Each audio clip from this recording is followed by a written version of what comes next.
Hi church, I hope this finds you well. Today I just want to start by reading you the first line of your Miranda rights, the American one, we've all seen it on telly, which says you have the right to remain silent. Now, why am I choosing to speak on this today? Because it's something that I have to keep telling myself all the time. Honestly, I can be the world's worst. I can have the biggest mouth I know sometimes, and I can have a sudden outburst of the unnecessary, such as adding to conversations that I know nothing about, or passing comment on someone when there's absolutely no need to. So if I struggle with this, maybe it'll help somebody else too. Okay, so what brought this up for me more recently was when I was having a really pleasant evening. It was before Christmas, and I was on a Zoom call with a couple of friends, and the conversation turned to one of the friends that I was chatting to. She's been supporting a family that have been going through an extremely tough time, and that really is an understatement.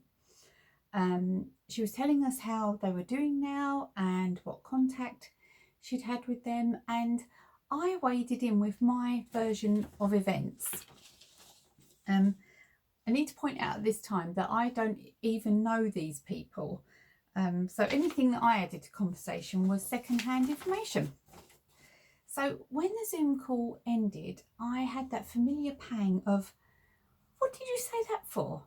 You don't even know them, and is it any of your business? No. So did I add anything to the conversation? No, I didn't. Did I have the right to remain silent? Yes, I did.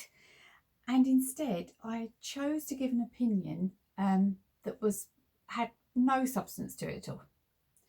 So now conversation is a vital part of our lives. It's what relationships are built around.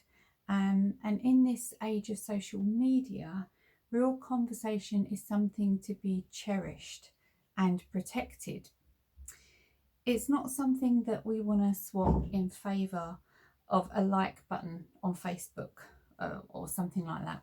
So when conversations are had in a wholesome way, it adds to people's lives.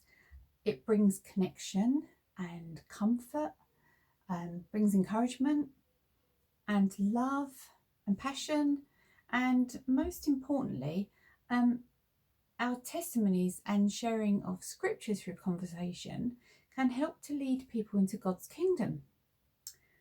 So in no way am I saying to stop talking to people or to check every sentence before we deliver it. That is just too much hard work, or to beat ourselves up if we've said the wrong thing or hurt someone.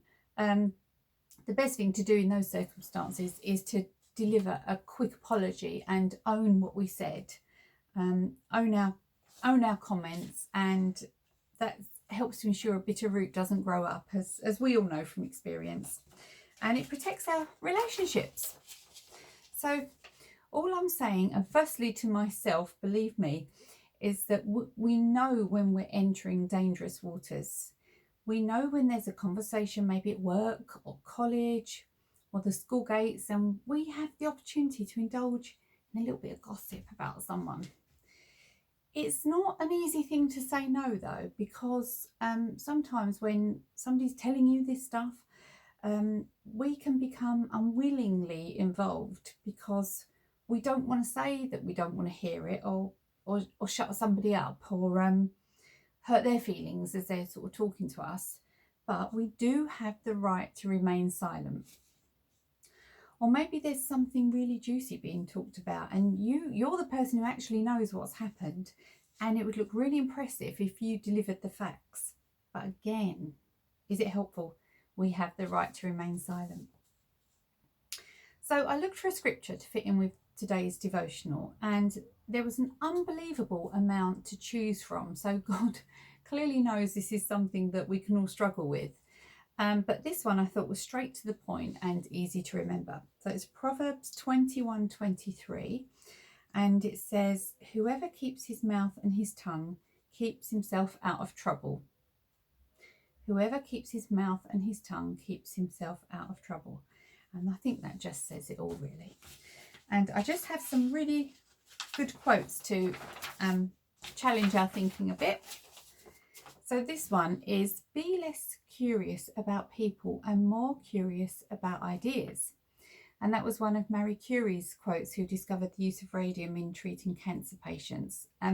You can look up her inspirational quotes. They are really good and really edifying. So basically what she's saying is, be less nosy and more creative, and you'll fill your time in a healthy way. So I'm going to try that. So another one here is, no one gossips about other people's secret virtues. That was very good. And that's Bertrand Russell, the very famous philosopher and mathematician. And last but not least, if you're willing to say it to if you're not willing to say it to someone's face, don't say it behind their back. And that's a quote from the lovely Linda Markham. So it certainly helped me to rethink my conversation by putting this devotional together. I'm sure that any of you watching this are not such a lost cause as me, but it may help someone in a small way. Okay, so have a blessed day. Enjoy your conversations, enjoy your friendships, and remember, you have the right to remain silent. Take care. Bye.